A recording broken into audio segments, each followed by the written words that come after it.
আপনি ধরেন আধুনিক মাসালার মধ্যে একটা হচ্ছে যে আপনি ইফতার করছেন, এখন বিমানে উঠে গেছেন, উপরে উঠে গেছেন, উঠেন।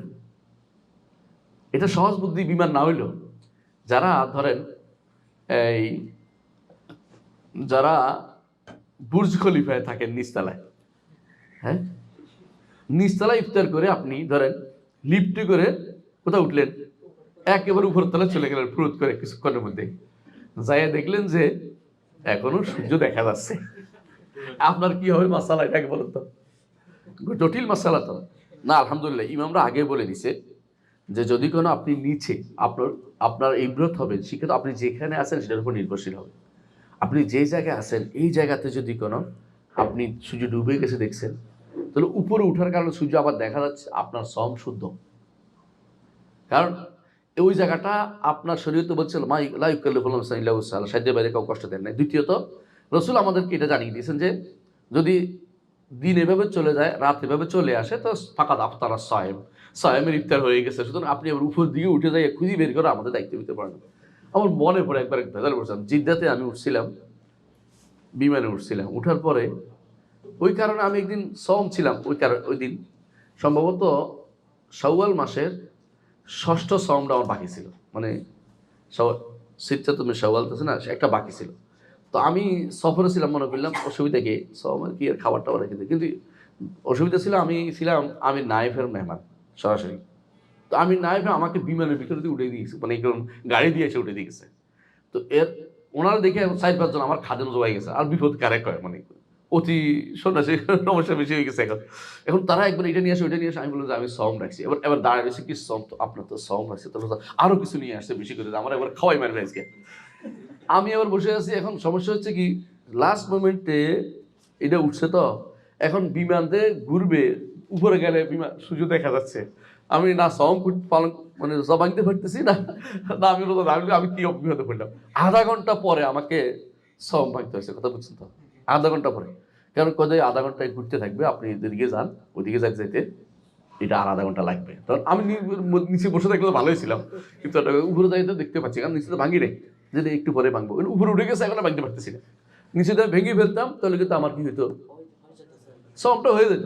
কিন্তু আমি তো মনে উঠছি একটু উঠবো, উপরে তো আরো যাবো না, দেখি যে এটা এখন সূর্যের দিকে যাচ্ছে, আধা ঘন্টা পরে যায় এটা নিচের দিকে নামছে। মানে বুঝতে পারছেন কথাটা? তাহলে একজন মানুষ যখন, আমি বুঝাচ্ছি এটা যে যদি কেউ সম ভাঙিয়ে ফেলছে এরপর উপরে উঠছে, এটা সূর্য দেখা গেল, তার কিছু করার নাই, তার সম হয়ে গেছে, কথা বুঝছেন? আচ্ছা, এখন আরেকটি মাসালা হচ্ছে যে যদি আপনি উঠে গেছেন, যেটা আমার মাসালা বললাম, আমি জানি যে এখানে কটায়, বাংলাদেশে কয়টায়, এতটা 6টা, এতটা 5টা, এতটা ইফতার, কিন্তু আমি বিমানে উঠে গেছি, ওই সময় ইফতার করার টাইম হয় নাই। এখন যতদূর না যাবে অতদূর পর্যন্ত আপনি আর খাইতে পারবেন না, হিসাব করে চলতে পারবেন না, হিসাব করে ইফতার করা চলবে না, বুঝলেন? হিসাব করে, বুঝছেন তো? যে নিচে তো এই সোজা নিচে তো 10 মিনিট পরে ইফতার আমি শুরু করে দেবো, তা হবে না। সূর্য যখন না ঢুকছে উপরে, তখন পর্যন্ত আপনি উপরে থাকবেন, আপনি ইফতার করতে পারবেন না, যেহেতু আপনি টাইম মতো উপরে উঠে গেছেন।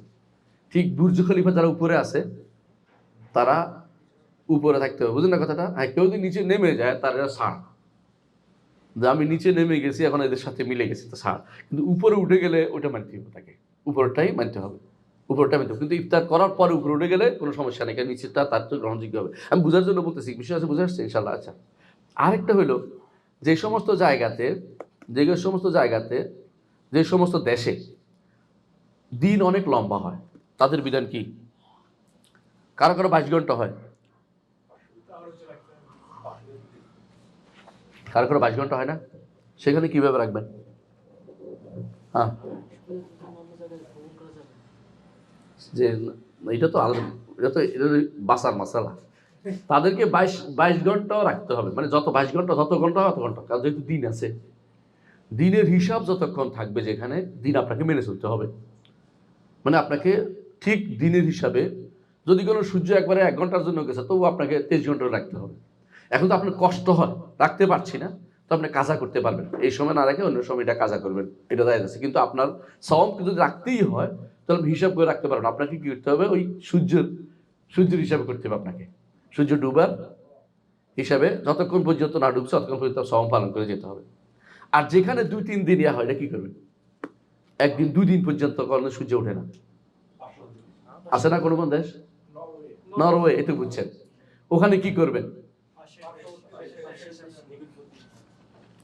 ওখানে পার্শ্ববর্তী দেশ যেখানে যেখানে দিন রাত আছে ওখানকার হিসেবে আপনাকে রাখতে হবে।